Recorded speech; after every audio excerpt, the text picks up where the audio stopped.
You mentioned that you grew up in an agricultural environment. So how was that like? What was the spark that meant to you, you know what, I think I should be involved in organic farming? Brian, as a child, I had no idea. I didn't know I was going to end up in agriculture. As a child, I just loved it. You know, my father made sure we had a few beds in the yard. I mean, because we grew up, where our parents lived was part urban, kind of rural kind of thing. It was closer to the coast. It was more of a coastal life with a bit of rural because it wasn't as developed yet. So we had, vegetables in the yard we had to take care of. My mom had what you call decorative plants and croutons and so on. I had to take care of them. I took care of the yard, so it was just being in the yard. But when we went to my grandmother's, hers was all farm. It was just like acres and acres and acres. You can get lost among the trees and in the bush. And I didn't realize how high I got being in the trees. It was something almost like an ancestral pull.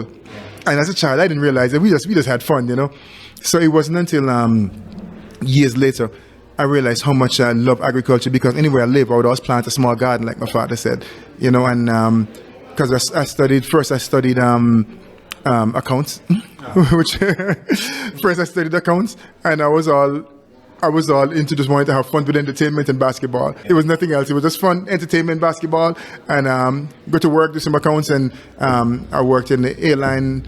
For one of the airlines, I worked for one in the hotel industry. I worked in the banking industry, all doing accounts. And later on, when I woke up, and by the time I met the community, it kind of pushed me into what my passions were. And my passion was accounting. I did as a job, but it wasn't my passion. So my passion, I realized by the time I got to Israel and had the opportunity now to move into higher studies, to higher learning in organic agriculture, and especially there was back then one of our chief educators was a prince called Prince Yadiel, and he has one arm.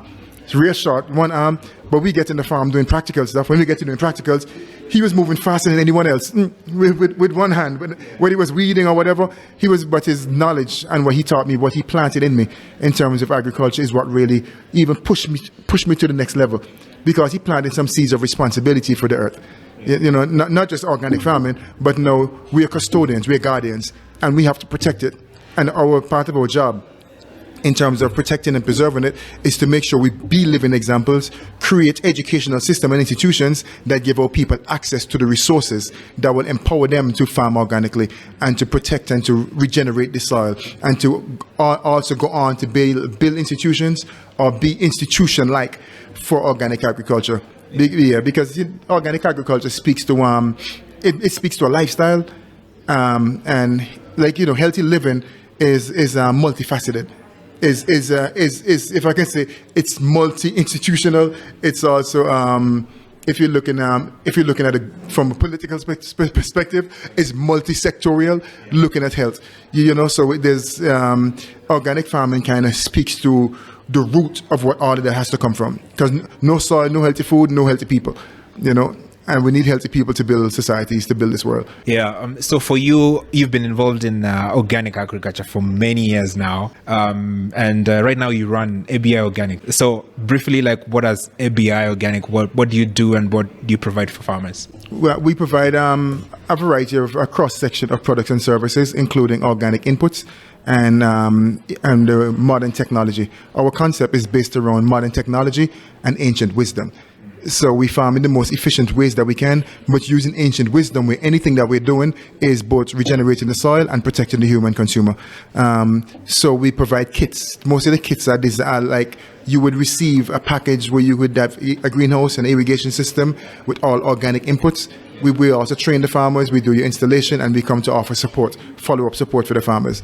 So if someone wants a farm design, we offer consultation where we'll come in and design your farm, give you all of the infrastructure that you would need in the project, including whether you need a production line, including staff, storage, etc., all the necessary things, what type of equipment you would need. So we have actually been in that space for a minute now, guiding farmers and helping them to develop projects where they can successfully farm organic and sustainably. So our main thing is pushing sustainability, because some guys say organic, but with organic it has to be sustainable.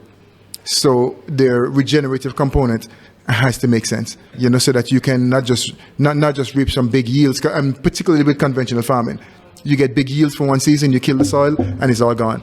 Next season, your yields are less and you're planting with a bunch of chemicals, where in our case, we are focused on regenerating the soil so that next season, you're getting ready to jump to the next level. And next season, you're going higher. So by the time one who starts farming with us now, within a matter of a couple of years, your produce will be of much higher quality and you'll be getting much more quantities, because we have jump-started the soil, got the soil active and working for us,